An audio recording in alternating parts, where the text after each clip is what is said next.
যেমন আপনি জিজ্ঞেস করলেন কেন আমাদের রোজা রাখা উচিত এবং কেন আমাদের নির্দিষ্ট মাসে রোজা রাখা উচিত। আমরা রোজা রাখি কারণ এটা ইসলামের অন্যতম খুঁটি। আর মুসলিম। হ্যাঁ, আমি একজন মুসলিম। ও, আপনি মুসলিম? হ্যাঁ, আমি একজন মুসলিম। আসলে আমার বাবা মাও মুসলিম এবং পুরো পরিবারও মুসলিম, কিন্তু আমি নিজেকে শুধু এটাই প্রশ্ন করছি যে এটা কি, এটা কিসের জন্য। আসসালামু আলাইকুম প্রিয় দর্শক, আমি কিন্তু ডক্টর জাকির নায়েক স্যারের বহু ভিডিও দেখেছি, তবে আজকের ভিডিওটা একটু ব্যতিক্রম। কারণ একজন মুসলিম হয়ে কিভাবে ডক্টর জাকির নায়েক স্যারকে এই ধরনের প্রশ্নগুলো করতে পারে, কেননা সে তো নিজেও একটা মুসলিম পরিবারে জন্মগ্রহণ করেছে। চলুন আমরা পুরো ভিডিওটা দেখলে সেটা বুঝতে পারবো। চলুন শুরু করা যাক। আমার নাম ফাইরুজ হাসনা কারিমা এবং আমি কিয়ংহি বিশ্ববিদ্যালয়ের একজন ছাত্রী। আসলে আমি আপনাকে কিছু প্রশ্ন করতে চাই। এগুলো যদি আপনার কাছে ভিন্নধর্মী বা অপ্রচলিত মনে হয় সেজন্য আমি দুঃখিত, কারণ আমি কেবল বিষয়গুলো নিয়ে ভাবছি। আমার প্রথম প্রশ্ন হলো, আপনি কেন মনে করেন যে একজন মানুষের জন্য, বিশেষ করে একজন মুসলিমের জন্য, জীবনে শুধু ভালো কাজ করা, অন্যদের ক্ষতি না করা এবং সৃষ্টির প্রতি সদয় হওয়াই যথেষ্ট নয়? আমি এমন অনেক মানুষকে চিনি যারা আল কুরআন অনুসরণ করার দাবি করে, কিন্তু তারপরও তারা অন্য মানুষ এবং আল্লাহর অন্যান্য সৃষ্টির প্রতি অন্যায় আচরণ করে। আমার মনে হয় আল্লাহর সৃষ্টির প্রতি ভালো হওয়া অবশ্যই গুরুত্বপূর্ণ, কিন্তু যদি কেউ আল্লাহর প্রকৃত নির্দেশনা অনুসরণ না করে তবে বিষয়টি কিছুটা অসম্পূর্ণ থেকে যায়। আরেকটি প্রশ্ন হল, আপনি কেন মনে করেন যে আমাদের মুসলিমদের জন্য কেবল অন্তরে ঈশ্বরে বিশ্বাস রাখা যথেষ্ট নয়? আমরা তো নিজেদের মধ্যে ঈশ্বরের প্রশংসা করতে পারি, তার প্রতি কৃতজ্ঞতা প্রকাশ করতে পারি, তাহলে আমরা নিজেদের মতো করে প্রার্থনা করতে পারি না কেন? কেন প্রার্থনা অবশ্যই সালাতের নির্ধারিত রূপেই হতে হবে? এবং আমার শেষ পয়েন্ট হল, বোন, একবারে একটা প্রশ্ন। আপনি যদি ৪-৫টা প্রশ্ন করেন উত্তর দেওয়া কঠিন। ওকে। বোন, দুটো প্রশ্ন করে ফেলেছেন।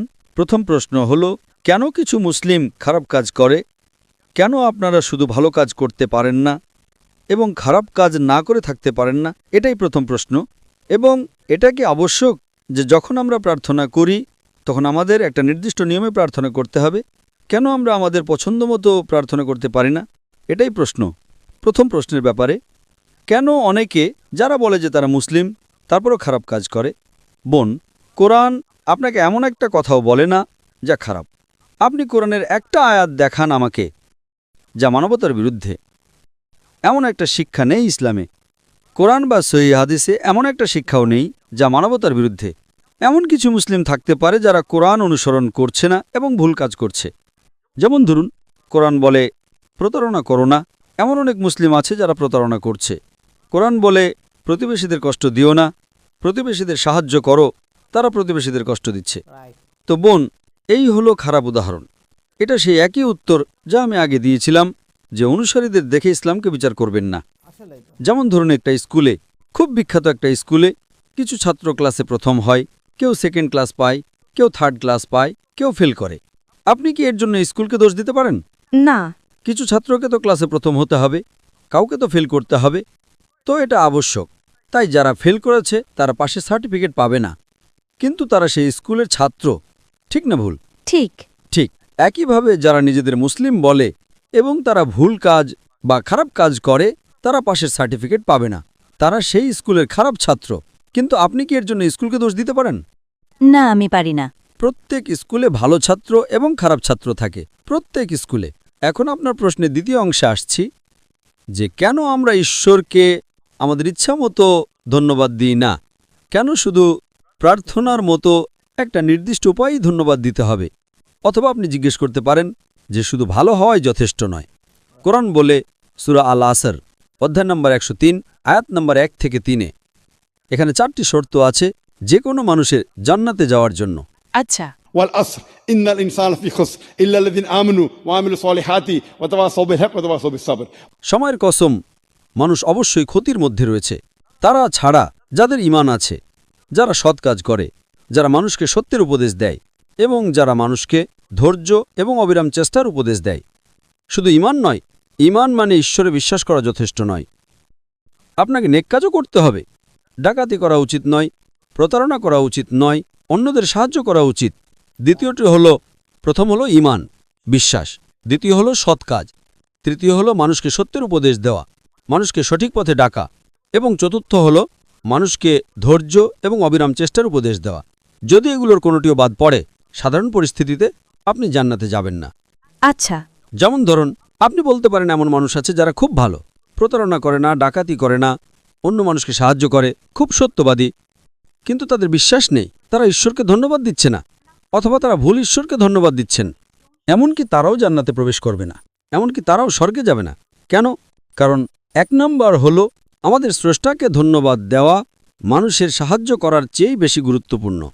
যেই স্রষ্টা আপনাকে সৃষ্টি করেছেন, যেই স্রষ্টা আপনাকে জীবন দিয়েছেন, যেই স্রষ্টা আপনাকে এই সমস্ত সুবিধা দিয়েছেন, আপনি তাকে ধন্যবাদ দিচ্ছেন না এবং আপনি তাকে অপমান করছেন। এটা বড় পাপ মানুষকে অপমান করার চেয়ে। তাই 1 নম্বর হল প্রথম বোঝা এবং অনুভব করা স্রষ্টা কে এবং তাকে ধন্যবাদ জানানো, যেভাবে তাকে ধন্যবাদ জানানো উচিত। যেমন ধরুন, আপনি বললেন কেন আমরা সেভাবে প্রার্থনা করব যেভাবে আমরা করি। হ্যাঁ, কেন? বেশ, এখন আপনাকে প্রশ্ন করছি, আল্লাহ আমাদের সৃষ্টি করেছেন, তিনি সেরা, যিনি আপনাকে বলতে পারেন কিভাবে তার কাছে প্রার্থনা করা উচিত। আজ আমি বলবো যে আমি হয়তো এক পায়ে দাঁড়িয়ে প্রার্থনা করতে চাই, আমি অমুকভাবে প্রার্থনা করতে চাই। যেমন ধরুন, ক্লাসে শিক্ষক বলেন যে ঠিক আছে, যদি তুমি আমাকে সম্মান করো তাহলে তুমি আমার আদেশ মেনে চলো। ছাত্র বলল, না না, আমি আপনাকে সম্মান করি, কিন্তু আমি আপনাকে মানতে চাই না, আমি সেভাবে সম্মান করতে চাই যেভাবে আমি সম্মান করতে চাই। কে সঠিক? শিক্ষক। কারণ শিক্ষক বলেন, যদি তুমি আমাকে মানো তবে তুমি আমাকে সম্মান করবে। সুতরাং সর্বশক্তিমান ঈশ্বর, যিনি স্রষ্টা, তিনি নির্ধারণ করে দিয়েছেন কিভাবে আপনার প্রার্থনা করা উচিত। এবং যখন আমরা প্রার্থনা করি আমরা উপকৃত হই, কারণ আমাদের নামাজে আমরা সিজদা করি, আমরা আমাদের শরীরের সর্বোচ্চ অংশ কপালকে মাটির সর্বনিম্ন অংশে রাখি এবং বলি, সমস্ত প্রশংসা আল্লাহর যিনি মহান, সমস্ত প্রশংসা আল্লাহর যিনি মহান 3 বার। কারণ আজ মনোবিজ্ঞানীরা আমাদের বলে যে আমাদের শরীর আমাদের নিয়ন্ত্রণে থাকে, আমাদের মন সরাসরি আমাদের নিয়ন্ত্রণে থাকে না। তাই মনকে দখল করতে হলে আপনাকে শরীরকে বিনম্র করতে হবে। আমি সালাতের উপর একটা লেকচার দিয়েছি, সালা দ্য প্রোগ্রামিং টুয়ার্ডস রাইচাসনেস, যা বিস্তারিত বলে কেন আমরা সালাত আদায় করি সেভাবে, যেভাবে আমরা করি। আমি আপনাকে ইউটিউবে সেটা দেখতে অনুরোধ করছি। আপনার উত্তরের জন্য ধন্যবাদ। এবং আমার শেষ প্রশ্ন আছে, আমি কি পারি? অবশ্যই। তো যতদূর আমি জানি, ইসলাম আমাদের শেখাচ্ছে কিভাবে জীবনে ভালো কাজ করতে হয় এবং পরকালের জন্যও। কিন্তু আপনার আগের উত্তর অনুযায়ী আমি যেটা নিয়ে ভাবছি সেটা হলো, কেন এটা ভুল যদি আমি মানুষের প্রতি ভালো কাজ করি এবং ঈশ্বরে বিশ্বাস করি এবং আমি তার আদেশ পালন করি, যেমন অন্যদের সাহায্য করা এবং কুরআনে উল্লেখ করা আরও কিছু বিষয়। কিন্তু আমি শুধু বুঝতে পারছি না যেভাবে আমাদের প্রার্থনা করা উচিত, এবং আপনি সেটা আগে উল্লেখ করেছেন, এবং রোজার বিষয়টি এবং অন্যান্য সুন্নার বিষয়গুলো আমি ঠিক ওগুলো বুঝতে পারি না। আমি ইতিহাস সম্পর্কে কিছুটা জানি, কেন আমাদের রোজা রাখা উচিত, কিন্তু আমি যা বুঝতে পারি না তা হলো কেন এগুলো আমাদের জীবনে নিয়মিতভাবে পালন করতে হবে। যেমন, যদি আমরা জীবনে একবার রোজা রাখি বা জীবদ্দশায় একবার পালন করি, তাহলে কি সেটি যথেষ্ট নয়? কেন বছরে একবার বা নির্দিষ্ট সময় অন্তর এটি পালন করা বাধ্যতামূলক? আমি বিষয়টি ঠিকভাবে বুঝতে পারছি না। বোন প্রশ্ন করেছেন 2টো প্রশ্ন। 1 নম্বর, অন্যদের সাহায্য করা কেন ভুল? বোন, কোরআনে কোথাও বলা হয়নি যে অন্যদের সাহায্য করা ভুল। অন্যদের সাহায্য করা ভালো। যদি আপনি অন্যদের সাহায্য না করেন তবে আপনি ভুল করবেন। Point number 1। পয়েন্ট নম্বর 2, কেন আমরা সুন্নার মতো কিছু কাজ করি? সুন্না মানে হলো সেই কাজ এবং আদেশ সর্বশেষ এবং চূড়ান্ত নবী মুহাম্মদ সাল্লাল্লাহু সাল্লামের। যেমন আপনি জিজ্ঞেস করলেন কেন আমাদের রোজা রাখা উচিত এবং কেন আমাদের নির্দিষ্ট মাসে রোজা রাখা উচিত। আমরা রোজা রাখি কারণ এটা ইসলামের অন্যতম খুঁটি। আর কোরআন সূরা বাকারার অধ্যায় নম্বর 2 আয়াত নম্বর 183-তে বলে যে তোমাদের উপর রোজা ফরজ করা হয়েছে যেমন তোমাদের পূর্ববর্তীদের উপর ফরজ করা হয়েছিল, যাতে তোমরা আত্মসংযম শিখতে পারো, তোমরা তাকওয়া শিখতে পারো, তোমরা ধার্মিকতা শিখতে পারো, তোমরা খোদাভীতি অর্জন করতে পারো। কেন আমরা একসঙ্গে রোজা রাখি? কারণ আমরা একতায় বিশ্বাস করি। রমজান মাসে সবাই রোজা রাখি কারণ আমরা একতায় বিশ্বাস করি। যখন আমরা প্রার্থনা করি আমরা একসঙ্গে প্রার্থনা করি। যদি আপনি একতার সাথে প্রার্থনা করেন তবে একা প্রার্থনা করার চেয়ে আপনি বেশি সওয়াব পাবেন। একইভাবে রোজা মানে আপনাকে 1 মাস রোজা রাখতে হবে, তাই 1 মাস সম্পূর্ণভাবে রমজান মাস হিসেবে নির্ধারণ করা হয়েছে। এটা 29 থেকে 30 দিন এবং আমরা নবীর সুন্নার শিক্ষা অনুসরণ করি কারণ তিনি সর্বশক্তিমান ঈশ্বরের সর্বশেষ এবং চূড়ান্ত নবী। বোন, আমি আপনাকে জিজ্ঞেস করছি, আপনি কি বিশ্বাস করেন একজন ঈশ্বর আছেন? হ্যাঁ, আমি ঈশ্বরে বিশ্বাস করি। আপনি কি বিশ্বাস করেন নবী মোহাম্মদ সাল্লাল্লাহু সাল্লাম ঈশ্বরের নবী? হ্যাঁ, আমি ওটাতেও বিশ্বাস করি। তাহলে এর মানে আপনি একজন মুসলিম। হ্যাঁ, আমি জানি। মুসলিম? হ্যাঁ, আমি একজন মুসলিম। ও, আপনি মুসলিম? হ্যাঁ, আমি একজন মুসলিম।